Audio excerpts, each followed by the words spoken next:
All right. Hi, everybody. Thanks for coming. Happy Thursday. Good to see you.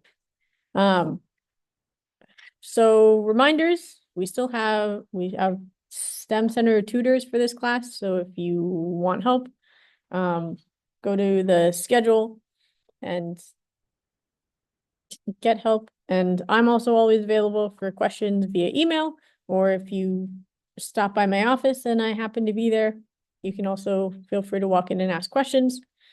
Um, and office hours are tomorrow, 4 to 5, but I'm also there 3 to 4 if there's no 102 students who are currently there. And we just finished a unit, so there probably won't be any 102 students there. The CS Club is next Wednesday, and so we're doing this like small coding challenges. So let's see.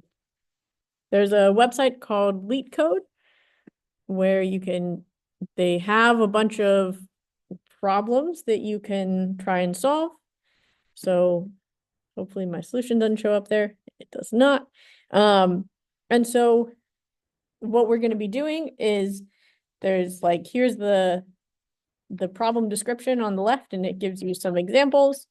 And then on the right, you code your solution. And so mine is currently set to Java, but you could choose any of these languages to practice in. You could do it in Java once and then maybe do it in Python instead.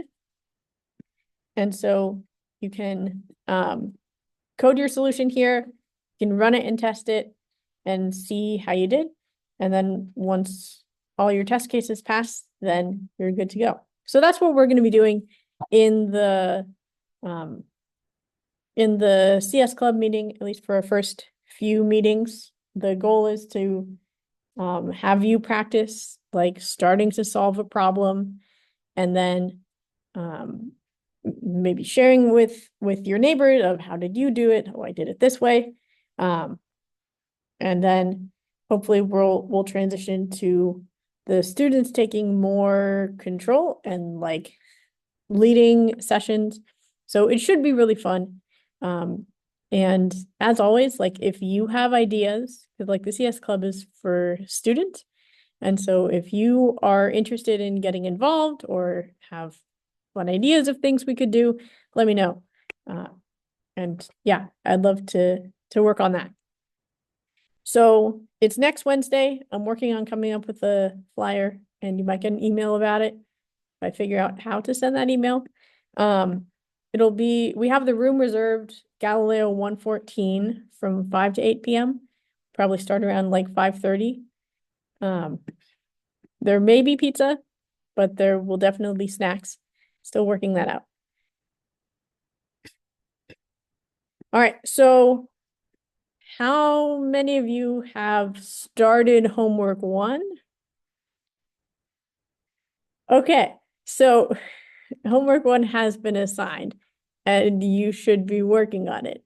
So by this weekend, if you're not playing the new Zelda game, I would like you to like get your script done. So let me open up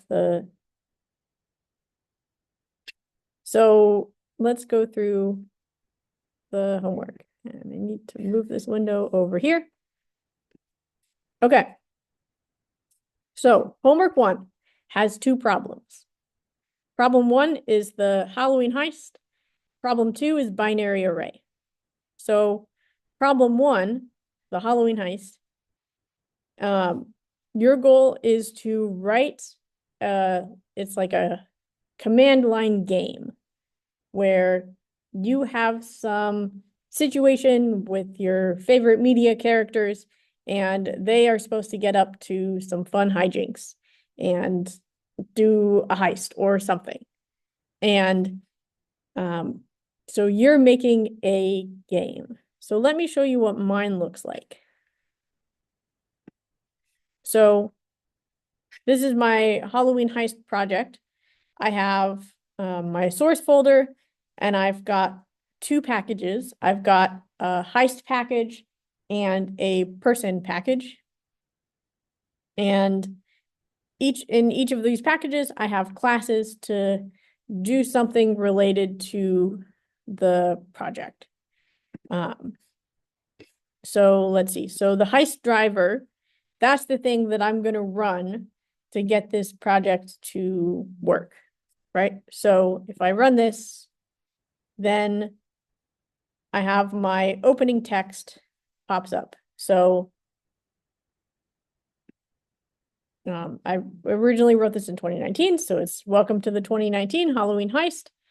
And this year there are workshops, and then I'm explaining a little bit about the game. Here's what's going on. And then I have the user choose, here are the team members. Yeah, question. That's like the script portion, right? Like just like explaining what the character. Yeah. So the script, let's see, do I have that document open? No, I do not. Let me open that. Homework 1, example document. So this should be up on Canvas as an example. And so like this is the example of what I want you to submit. So you have the situation. And so that's like a sentence or two of, for me, it's the cast of Brooklyn Nine-Nine. They're stealing clickers from the instructors during their presentations. The team with the most clickers wins. So that's, here's what's going on. How do you win? Yeah. Like follow like your format, but just change without like change up like you know the premise of your game is to like steal the amount of clickers. Like to me it's like something like that, but like you're getting it, you know. I mean, yeah.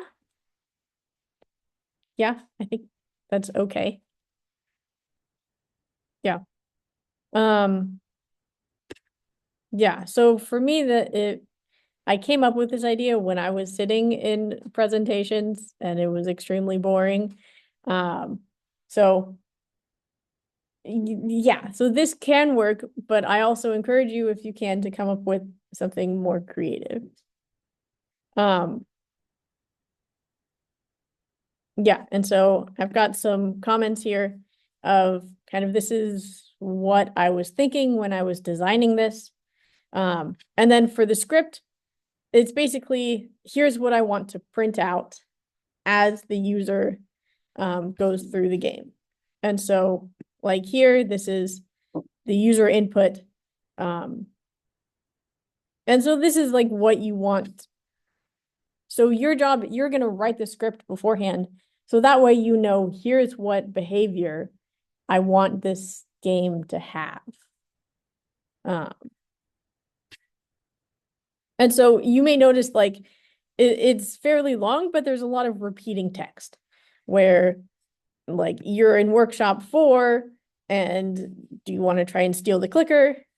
And before you're in workshop 3, do you want to try and steal the clicker? So the text, a lot of it is repeating because there's multiple rounds.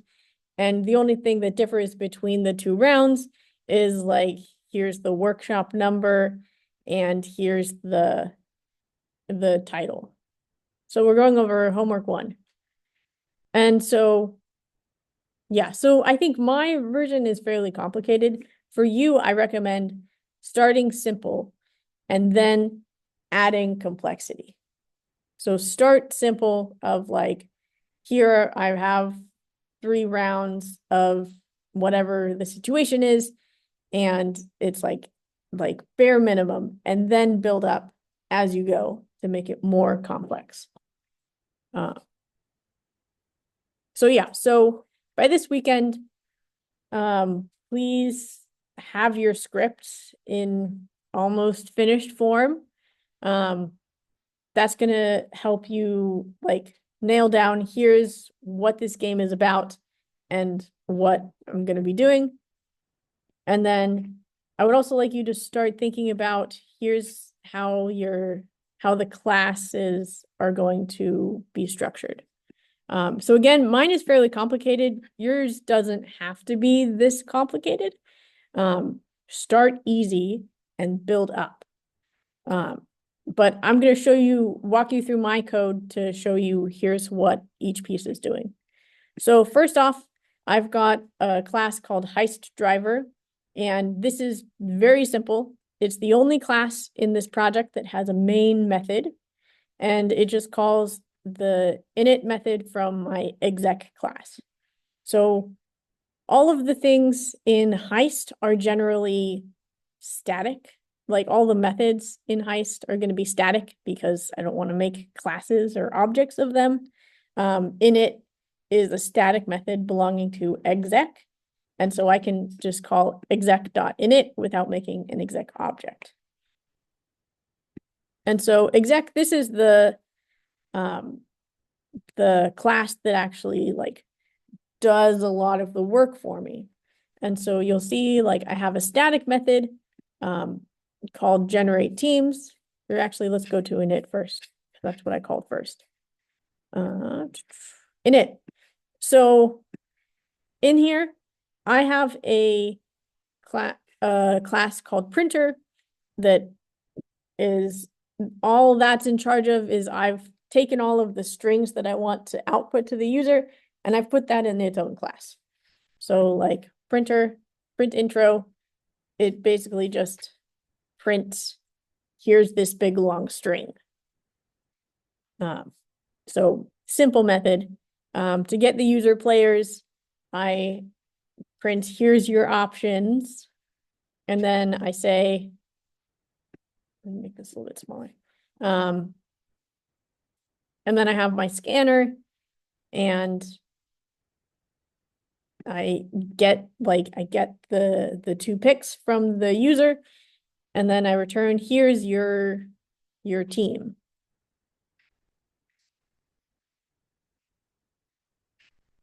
I've got a method to decide here's what the user chose for like getting the clicker, yes or no. That, I don't know, that may not have to be a method in the way that you design it, but it is in the way that I designed it. So my printer class that's where I've allocated everything from like printing stuff to the scanners and getting input. And again, you may choose to go down that path, you may not. Whether or not you want to have that code structured like that, I found that I like it because it makes my code modular, where I can say everything that is input output, that's handled in my printer class. Everything that involves actually doing the work of this game is in my exec class. So this is modular style programming, where instead of having everything in like one really huge class, we chop it up and like, okay, you do this, you're going over here, you do a different thing, you're going over there.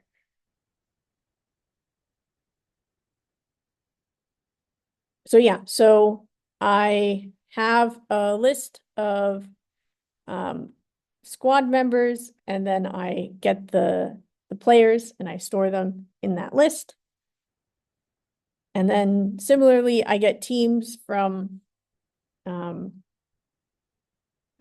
yeah, so PT is player team, and then I have the list of teams for all of the other players. So there's like the non-player characters that I'm also keeping track of. I also have like teams for the instructors, and then I call player.play to run the game. And so in player, this is where I put like my logic. So the logic where the user decides whether or not to run the game or to steal the clicker. And so in player, there's some randomness of whether or not they actually succeed. So like I can be like, I'm going to choose the clicker, but then the roll of the dice and it's like, no, you fail. And so that's where the logic goes here. And so the code is, yeah, so the code may not make sense just because this is like for my specific implementation of what I chose to do. Again, start simple. So write your script, figure out what you're doing, and then but start like the simplest possible way you can get this done. And then you can ask like, oh, what if I did this? What if I could try that? And so then we can iteratively raise the difficulty of the project. So like the simple possible way of doing this would, so like to simplify all of this is if I said, yes, I want to steal the clicker, then I succeed.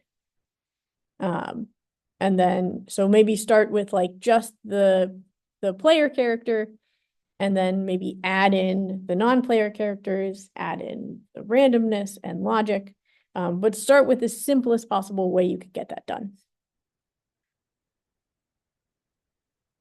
So I also have classes for like the instructors, for the squad members,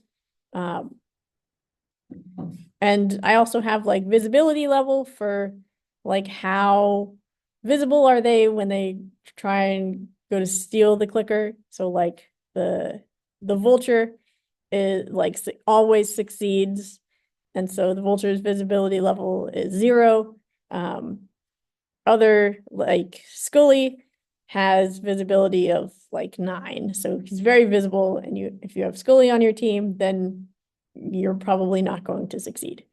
But yeah, so again, that's like additional information that I've added on later after the main functionality. Yeah. Anybody have questions?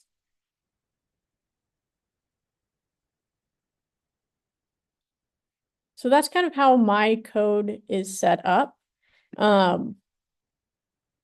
So again, first step, come up with a situation, write the script. Once you've got the script, you got to figure out what classes, like you got to write down, here's how I'm going to structure the code in order to get this script going. Let's go back to the homework. So yeah, so first come up with the situation. You're going to create classes to manage the behavior. So you should have a heist driver class. Exec does the work of the game. Maybe player and exec are unified, but that's up to you. And then you should also have probably some sort of antagonist in the game. So yeah, so once you have the script, you'll need to determine, like, at this point, I need to get info from the scanner. At this point, I need to, like, roll a dice, get something random. At this point, I need to calculate. At this point, I need to make sure that the computer run players are doing this. And so once you figure out the points of the script that, hey, I'm going to need this at this point, now you can start going to the classes and write code to have that happen. Okay, anything on homework 1 or problem 1? Okay, remember, homework 1, you can work in a group of up to 3.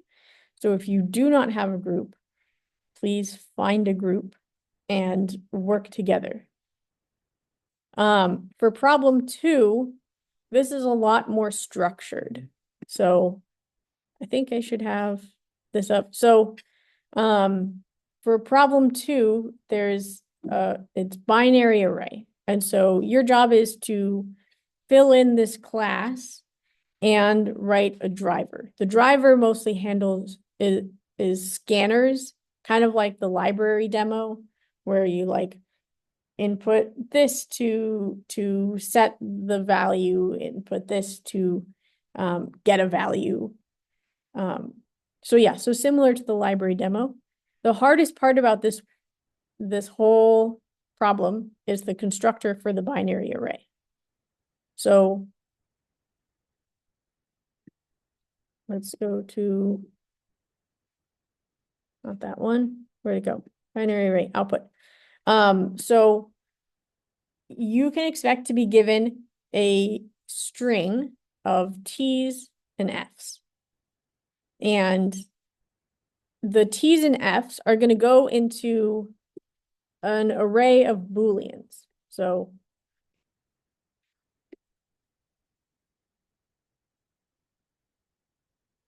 like your field in this class is going to be a Boolean of however long, the size is however big this string is. And so like for this one, it would be an array of true, false, false, false, true, false, true, true, false, and false. So where T is true, F is false, right? I think I got all of those. So this is how I want you to store, this is what your field should look like.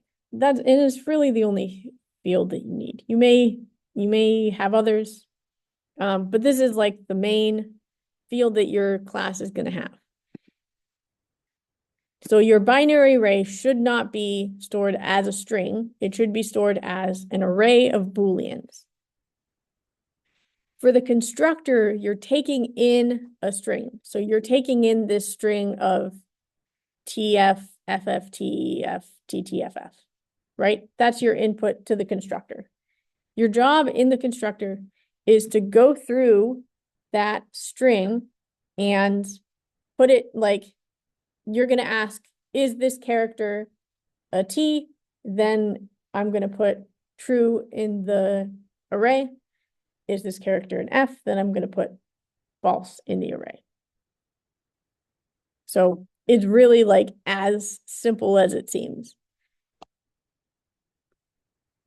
So, but that's really like the hardest part of it, is going from a string to an array of Booleans. That's what I want for the constructor. If there's some invalid characters, like if there's a Y in there, then throw an illegal argument exception and crash the program.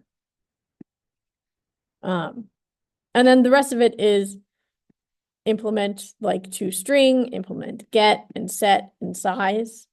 And those should all be fairly straightforward. You're working with an array of Booleans and you're given an index.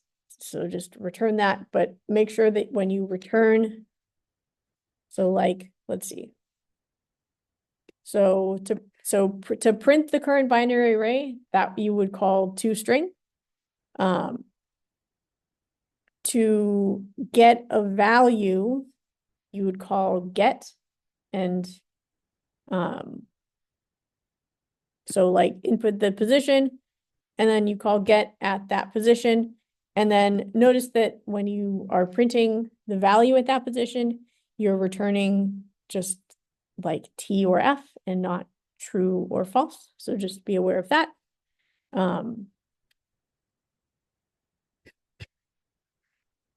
So when you call get, if the position is out of range, you should reprompt.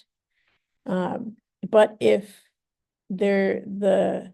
you're doing like set and you're given an incorrect character, then you should crash the program.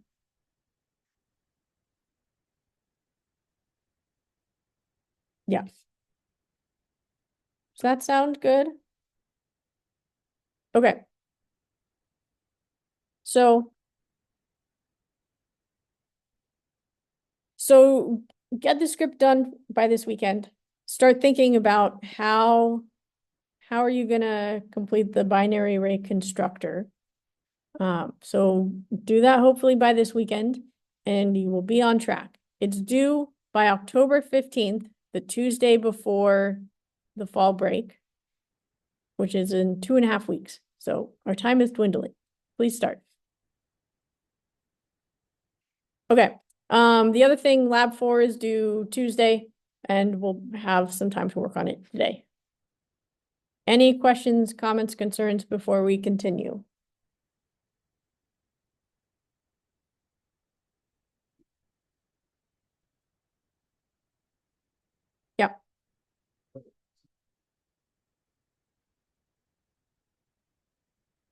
October 16th and 17th.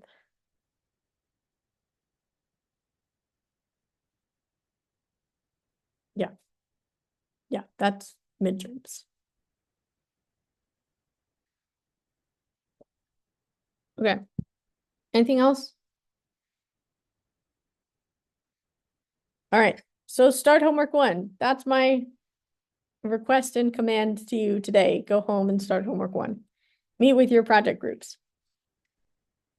Okay. So let's review for a few minutes. I'm like 10 minutes over, but we're going to get this done.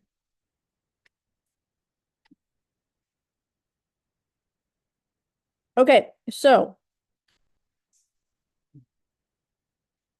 last time we were talking about inheritance, where we can have this like family tree of classes. We define classes and we can have the family tree where we can link these classes together so they can share some sort of information. So like for person and student, they can share all these things of their name, age, address and phone number. And then like for a student, they could have a GPA. Maybe if we have an employee, they could have a salary.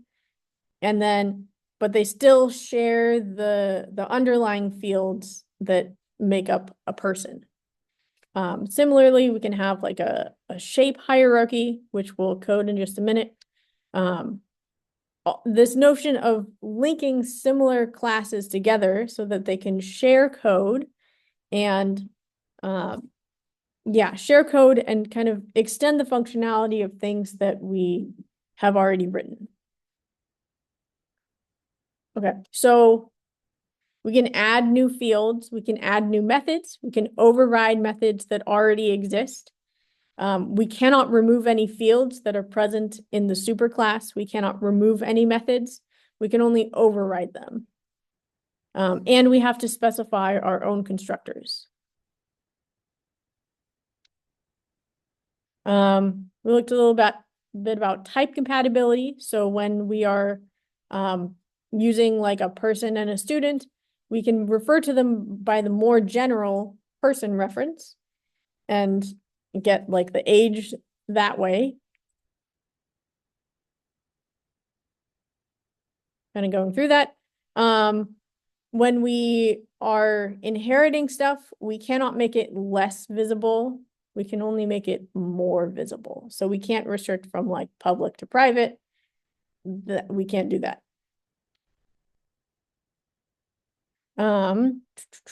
Talked about super. A method can be final, meaning we can't override it later in the hierarchy. A class can be final, meaning that we cannot extend it later in the hierarchy. We looked at partial overriding with like the worker and workaholic, where we can call super.do work and do the stuff that the method in the super class did. Then we looked at abstract classes, where abstract classes are these classes that are really so general that we don't want to make an actual object of them. So our example for this is a shape, where a shape is too general of a concept. Like it's too abstract of a concept for us to actually make a shape object. Like for a circle or a rectangle, we actually know how to define that. Like a circle has a radius, that's its defining feature. A rectangle has length and width, that's its defining feature. So we can make a shape, a circle object and a rectangle object, but shape is too general. But we're going to use shape because that's what's holding this whole family tree together. Like shape's all the way at the top. And so if we've got methods that we want the shape to have, then we can keep it at the top of this hierarchy and make it an abstract class. Oops. Yeah, so let me open up the workspace.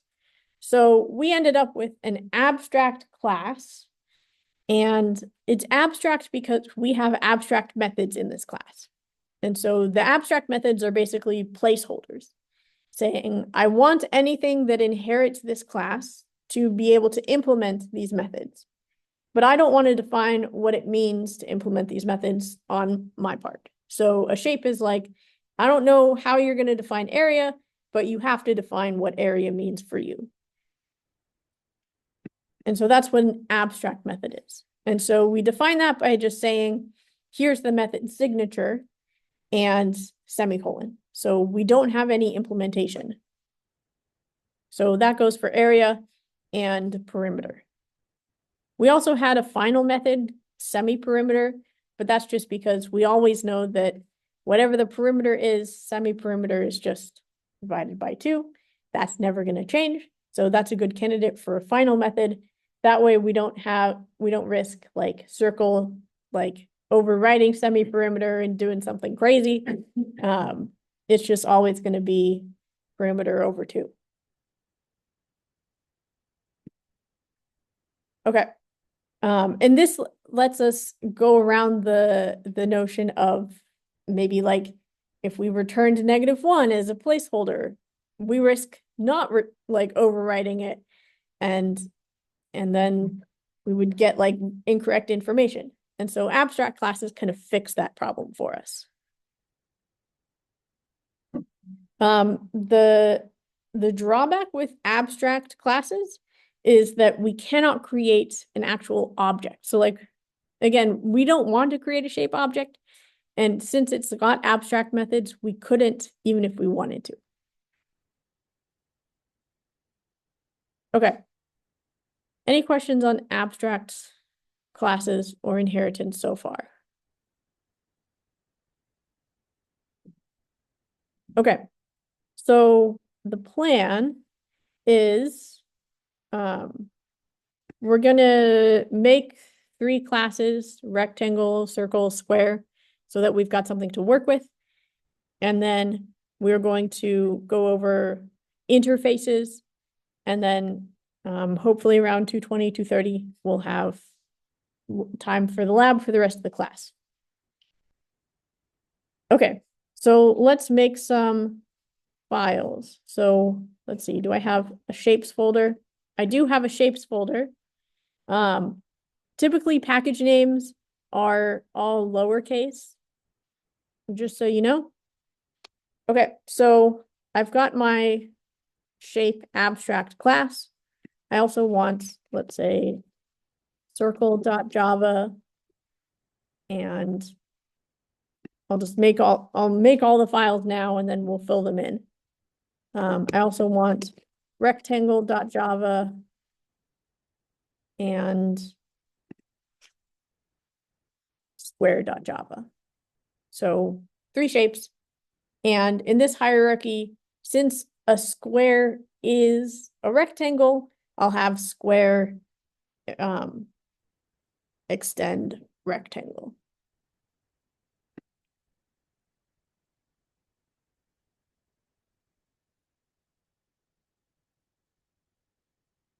Okay.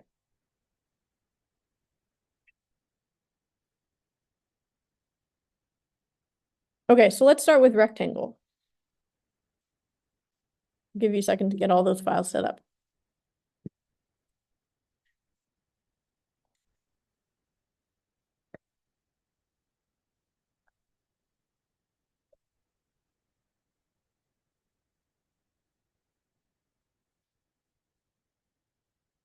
All right, we good?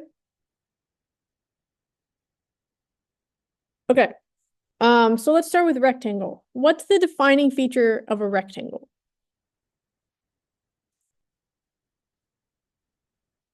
Not a trick question. Yeah. Sides? Yeah. So rectangle's got 4 sides. We know that a rectangle, like it's 2 parallel lines, 2 pairs of parallel lines.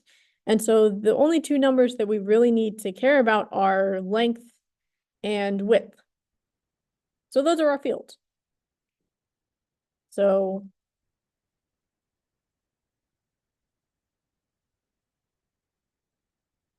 I'll call it LEN and WID for length and width. Note of caution, I don't do this.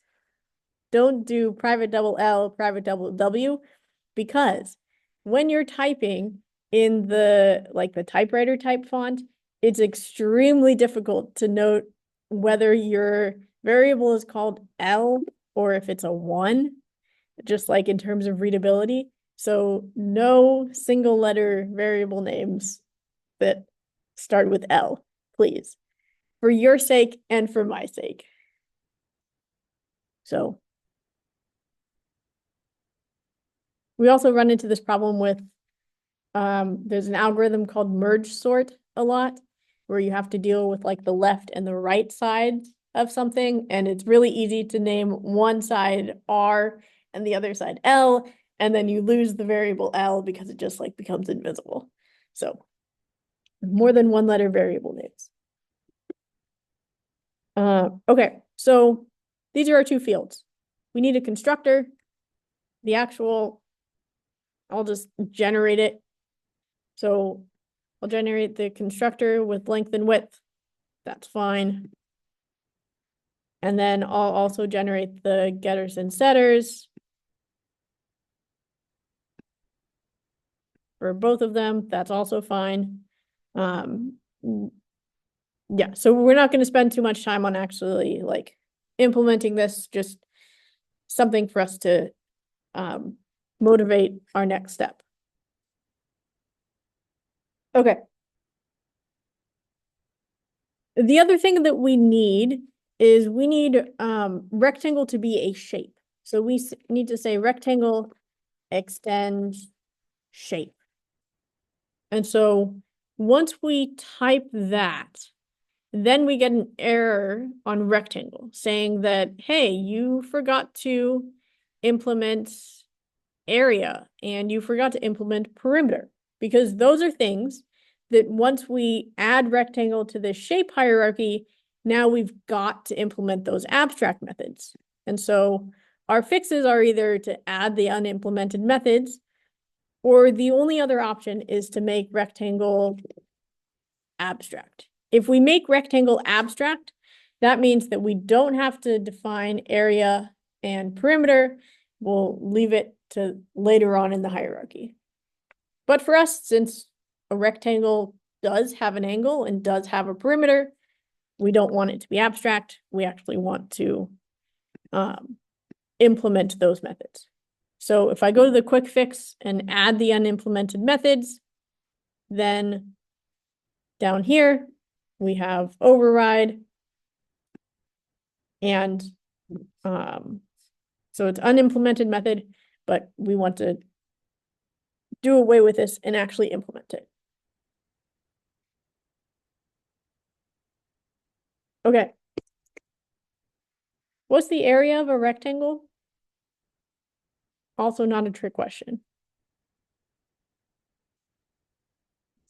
Yeah, length times width.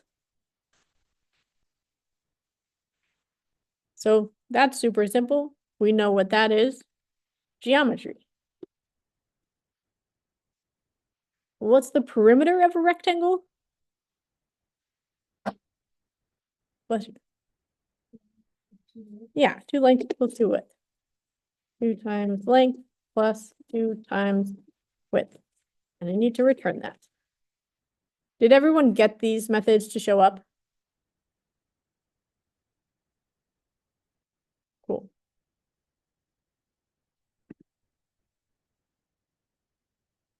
Okay, so now we have a non-abstract class rectangle, and we've implemented our required methods. So we're good to go. Let's do that for circle. So it's the same process. Circle extends shape. And I'm going to hover over circle. I'm going to go quick fix, add unimplemented methods. Then area and perimeter show up.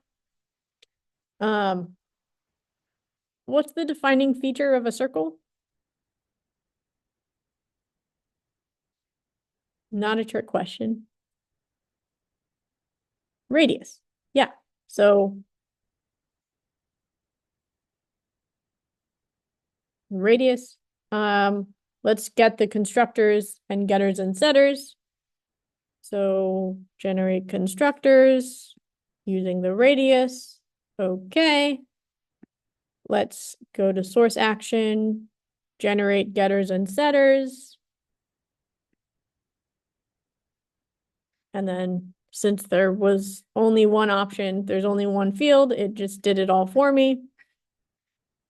Return radius and set the radius. Okay. What's the area of a circle?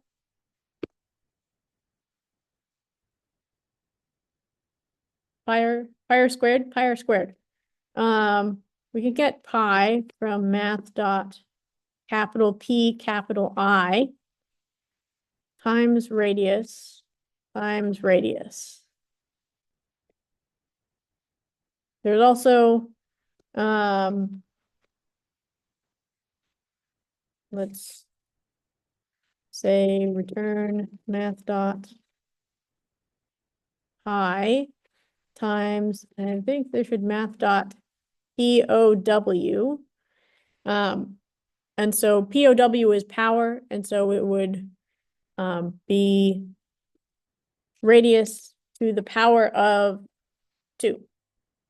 That also gives us pi r squared. So 2 ways to get there.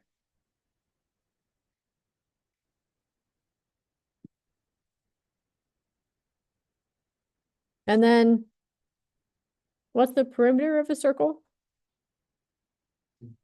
2 pi r. 2 times math dot pi times radius. So capital M math, capital P, capital I.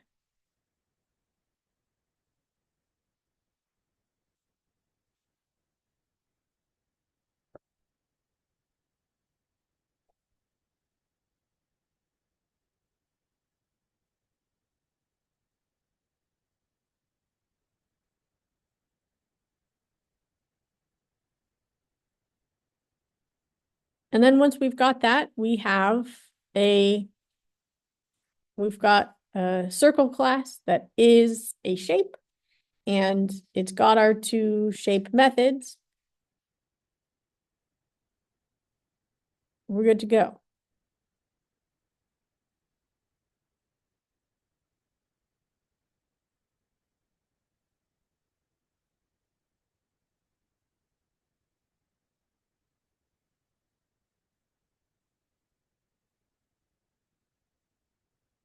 Okay, let's do square now. So square extends rectangle. We're getting an error because we don't have a constructor, because a subclass needs its own constructor. So if I hover over that and choose the quick fix to make our own constructor, then that works. What's the defining feature of a square? All the sides are the same length. And so we only need one number to keep track of how big our square is. So let's just have a field that's, here's how long the sides of our square is.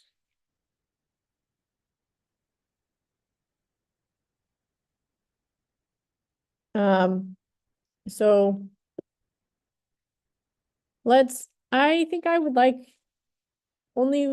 so for my square,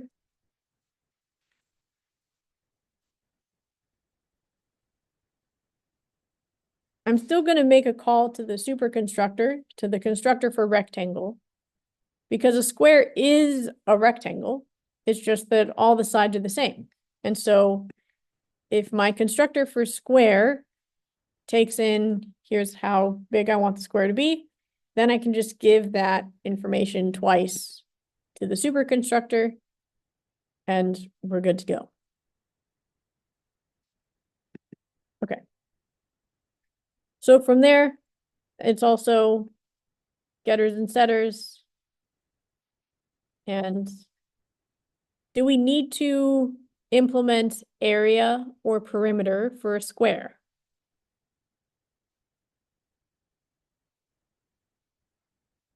Who votes yes? Who votes no? Who is not sure?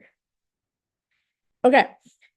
Turn to your neighbor, 10 seconds. What are you thinking?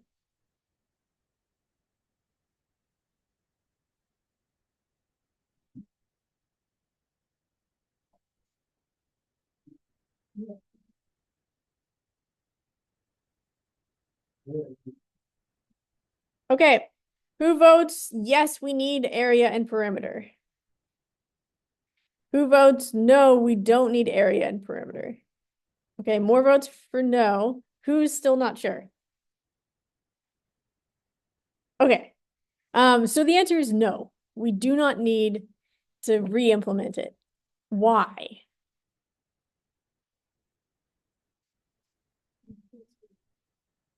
Yeah, they're defined in rectangle. We've inherited, so since square extends rectangle, we've inherited those methods.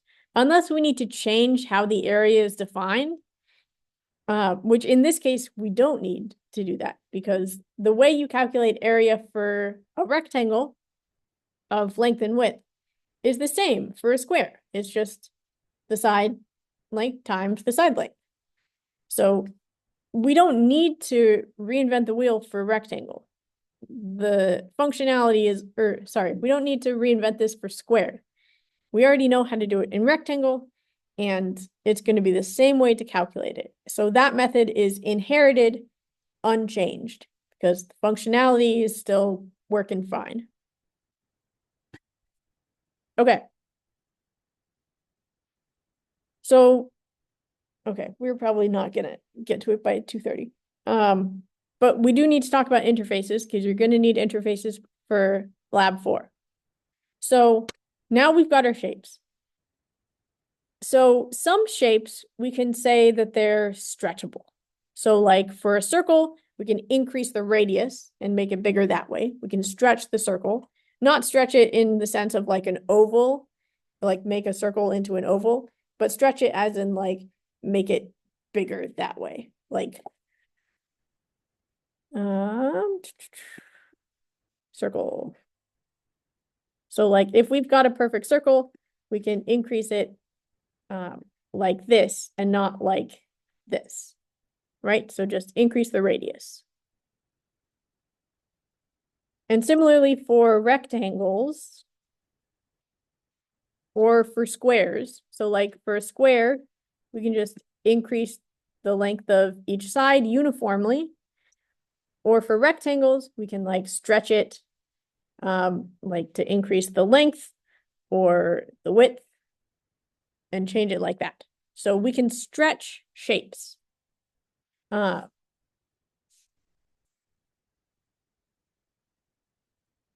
There's also a notion of, so like for lab 4, we can say that employees are payable.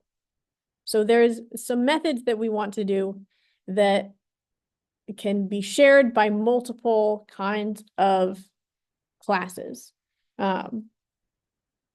I thought I would have the carbonated beverages.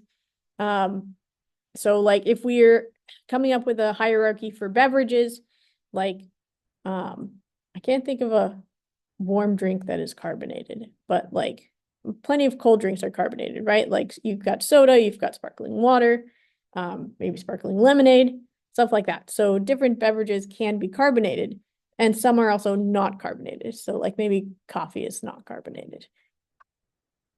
So the motivation here is that there are things that we may want to do in multiple different classes.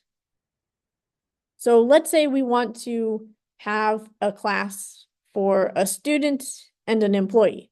So maybe we want to derive it from student and from employee. But the problem with this is like, if we're saying student employee extends student and employee, what if they've got 2 copies of the same fields? Or like which one would we inherit if we could inherit from both of them? So because of this headache, so we can't inherit. So like Yeah, so we cannot do multiple inheritance. So if students is a person and we want student employee to also have functionality that a student and an employee have, we can't do multiple inheritance. But what we can do is interfaces. So when we want multiple classes to have a similar method or a similar group of methods, we can't make a second superclass. That's not allowed.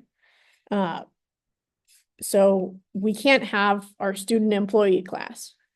Instead, we have to use interfaces. So interfaces are not a class. I would like you to repeat after me. An interface is not a class. Say that after me. An interface is not a class. Great. An interface is not a class. It's a method contract. So an interface is basically just a list of usually abstract methods saying, I want any class that uses this interface to implement these methods. It's a method contract to say, you're going to use my interface, you've got to have these methods. So like when you sign a contract, you're saying, I will do this by this date, and this is what I'm going to do. That's what an interface is. It's a piece of code that says, this is the method that you've got to implement. It's going to return this type, and you're going to define what it actually does. So yeah, so the methods in interfaces are implicitly public and abstract. There's also some other options. You could have a default method. You could have a static method. A default means at the very least, you're going to have this functionality. Those I think are slightly less common, but they're implicitly public and abstract and just method signatures.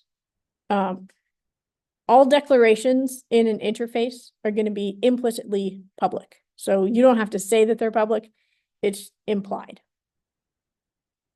An interface can contain fields or variables. We call that instance data. Sometimes you'll see it named. Those fields are implicitly public, static, and final.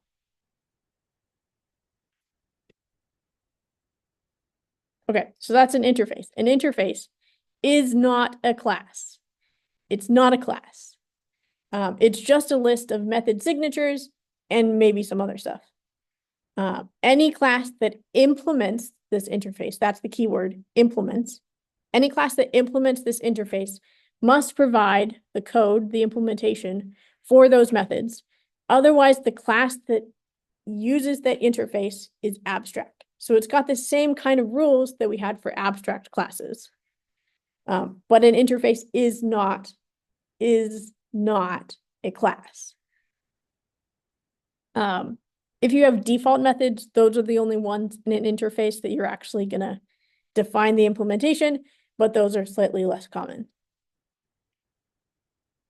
Okay, so for how to use them, you're gonna define it in the class signature. So when you say class A extends B, after that, if you're using an interface, you say implements C, where C is your interface. And then from there, it's similar to like how we would get an error if area and perimeter aren't defined. We've got to implement those methods or be abstract itself. You can have more than one interface. If you do, then just separate them by commas. And then just make sure that you implement all of the methods that are in all of these interfaces. Okay, so since we want our, so we want our shapes to be stretchable. Why not just put like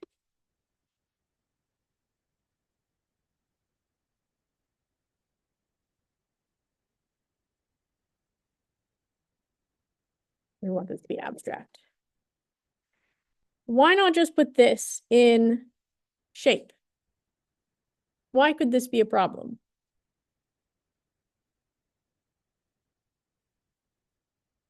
Yeah.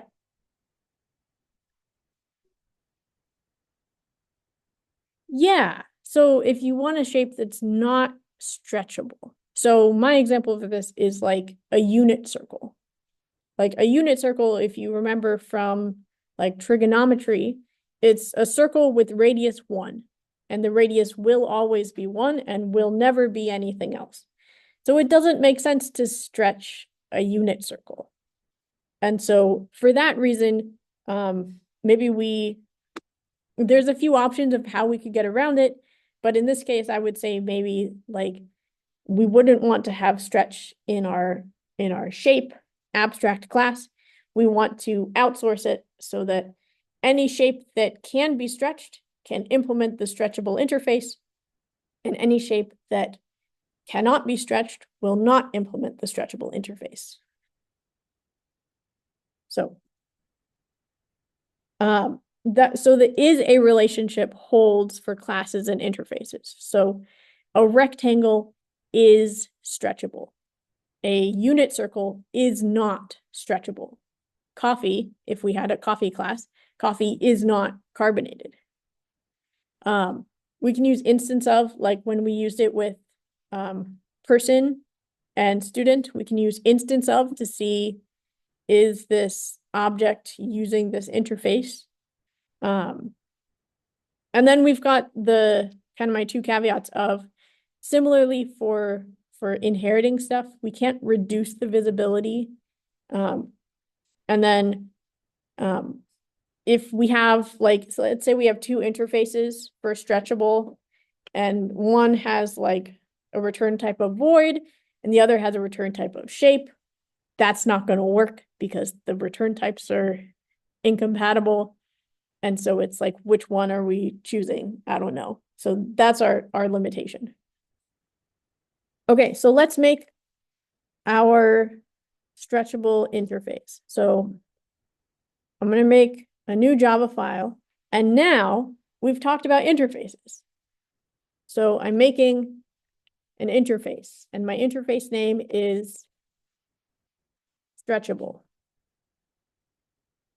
It also probably works to edit, like if we did new file and we said stretchable2.java, it's still .java, but instead of class stretchable2, it would be interface. So now instead of public class, we're public interface. So I'm just going to go with the one that's called stretchable. And it's extremely simple. It's going to be double stretch.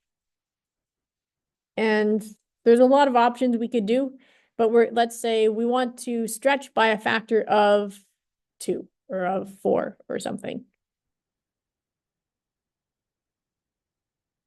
Oh, we need a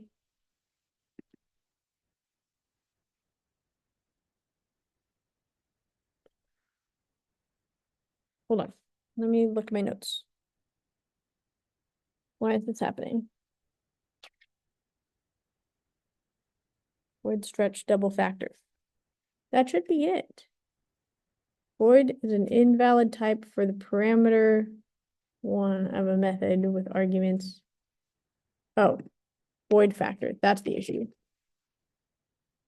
Factor is a double.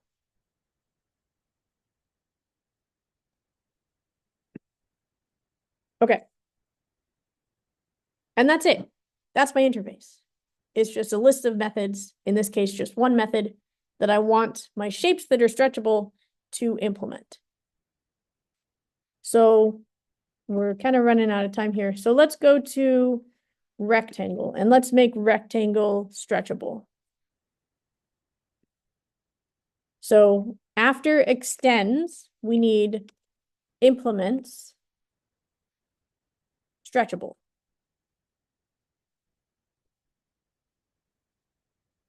And so once we say implement stretchable, we'll get an error over the rectangle. And it's basically saying, hey, you didn't implement stretch yet. So We do that. Then all the way down here, now we have to say, what does it look like to stretch a rectangle? So maybe we say, there's a lot of options we could do.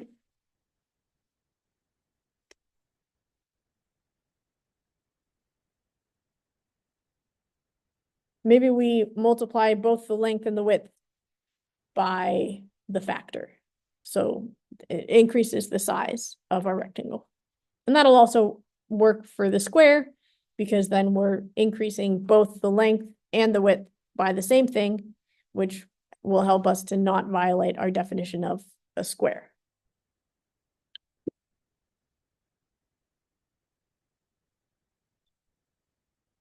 And there we go. We've created an interface, and we have now implemented the interface. Just that simple.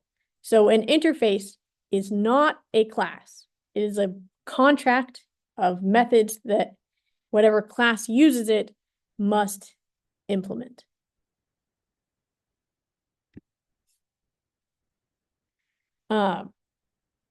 So interfaces, if we want to, they can extend other interfaces so that you can have a hierarchy within interfaces. Remember, interfaces are not a class. They're not a class. So when we're working with rectangle and square, rectangle has implemented stretchable. A rectangle is stretchable. That interface gets inherited once we're in square. So square can use stretch because it gets inherited from rectangle. So a square is implicitly stretchable. If we extend it to a class that we want to say is not stretchable, like maybe we have a unit circle extending a circle, we could throw what was it before? Like an unsupported operation exception, to maybe say like, hey, this isn't allowed. I don't want you to be able to do this. There's different ways to get around it. Maybe we move unit circle instead of extending circle. Maybe we change it so that unit circle just extends shape. So there's some options for how we do that. But the method that an interface defines is inherited. And so we'll see this in lab 4, where if I make this picture bigger. So in lab 4, we've got an abstract class employee. Employee implements an interface called payable. We've got an I here that stands for interface. So an employee is payable, and payable has a method called getNetPay. So you'll see that we've got getNetPay here in employee. That's where we get it. We get it from the interface. And so we say that like, not only is the employee payable, but also the supplier is payable, and the supplier is outside of this hierarchy. And so because of that, not only is the employee payable, because that's an abstract class, but the salary employee has getNetPay. So a salary employee, which is like a concrete, non-abstract class, is payable. So we've inherited the getNetPay from payable to employee down to salary employee. And similarly for temporary and staff, that method gets inherited.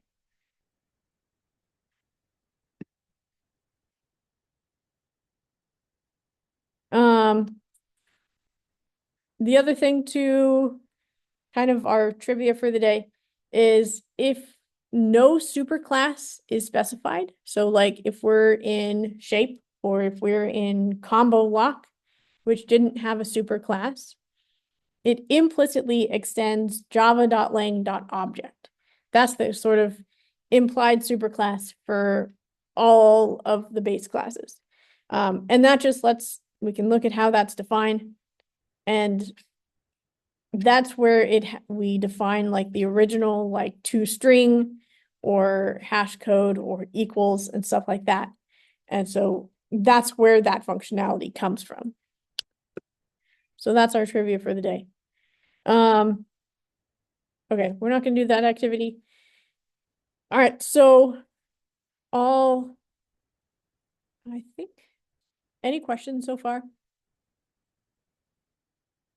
Okay, so that'll be pretty much it for lecture today. The rest of the class is going to be working on the lab. And so you're going to, so I advise you to read the, so the beginning stuff is just the getting started. And we've got a summary of abstract classes and interfaces. Read the activity instructions very closely because there's some small details that tell you how we get there. And so, yeah, just read this very carefully, and the instructions to get to the solution should all be clear. So yeah, so your job is to fill in the classes and interfaces that are here to make this functionality work. All right, sounds good? If you don't have a partner for Lab 4, please find a partner. I know there may be some people who are not in pairs, but do that. It makes it so much easier to work with a partner. All right. Active learning for today.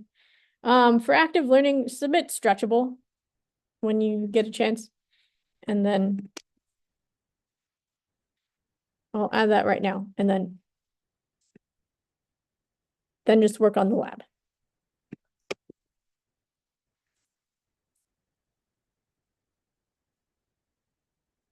All right, I'll stop recording, and thanks. Yeah, just work on the lab.